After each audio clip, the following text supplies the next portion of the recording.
Jean Manning is a journalist who stumbled into a strange world when she started asking questions about alternative energy sources and heard the story of an early 20th century inventor named Nikola Tesla.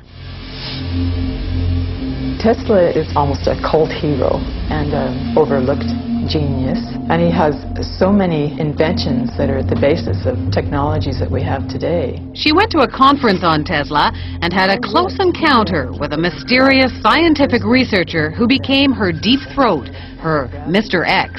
He sent me a file of materials about the Bernard Eastlund patent.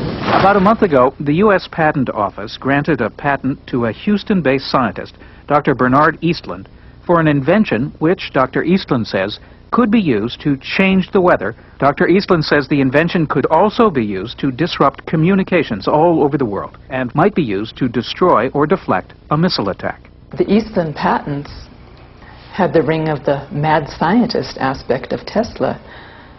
Tesla talked about this Tesla shield around the planet and talked about particle beam weaponry, something called a death ray. Death ray? Jean wasn't sure where all this was leading until Mr. X called again.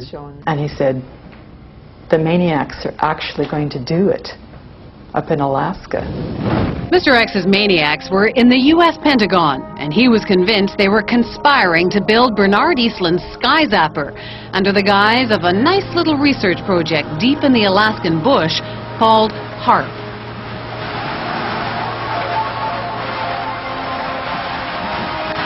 The basic concept is to build a very large antenna, then to utilize a large amount of power and to beam those radio waves up into the upper atmosphere. Have you approached the Pentagon with this invention? Yes, and what I'm not at liberty to tell you is the details of what that interaction has been. The word spread through the Alaskan bush, and soon a band of suspicious Alaskans set out to warn people about what they saw as the U.S. military's secret agenda.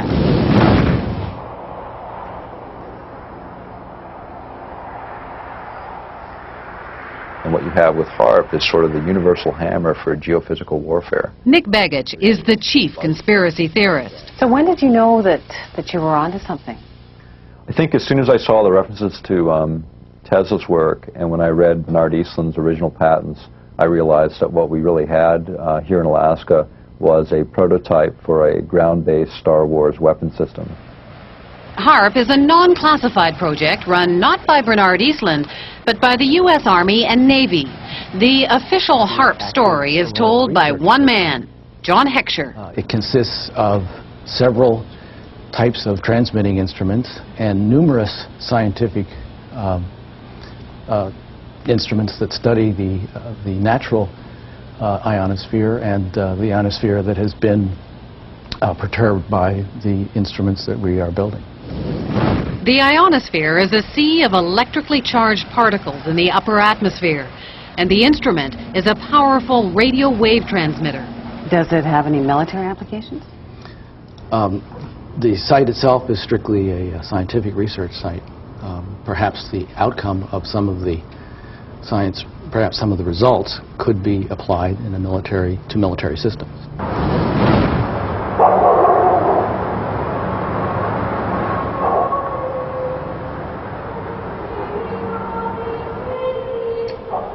Just a little physics project? Jim Roderick isn't buying it. He's been gunning for the real goods on Haarp, and his weapon is the Internet. The military is incapable of doing pure science.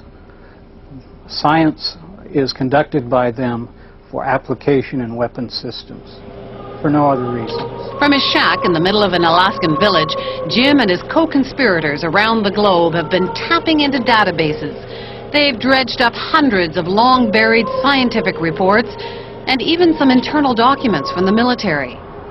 They call it the world's first techno-protest, and they did it all on the military's own baby, the net. Plans for Haarp activities correlate with projections of what can be done in the Eastland patents. It's that simple. So it's not a coincidence? It's not a coincidence.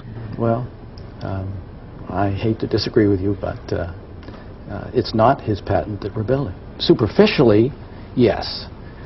They send energy up into the ionosphere, but the Eastland patents require huge, prodigious, in fact, amounts of power, like 100 billion watts. Remember that number, 100 billion watts. You'll hear it again later.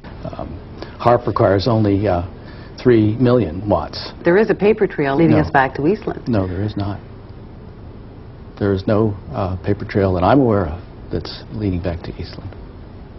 Eastland used to be an employee of the company which is building Haarp, but that's pure coincidence. Is it also a coincidence that the tiny company that owned Eastland's patents was later swallowed up by an enormous military intelligence firm called E-Systems? 2.1 billion in annual sales, 1.8 billion of that, with a B, was to military intelligence groups, CIA, NSA, and others. And of that, 800 million were black projects, so secret that even the United States Congress didn't know what they were. E-Systems was then swallowed up by Raytheon Corporation. It too specializes in super secret contracts with the Pentagon. Why would Raytheon be so excited about this? Well, it's a ground-based Star Wars weapon prototype. For them, it represents potentially billions and billions of dollars. So how would you describe this world of E-Systems and Raytheon and Haarp? Dark.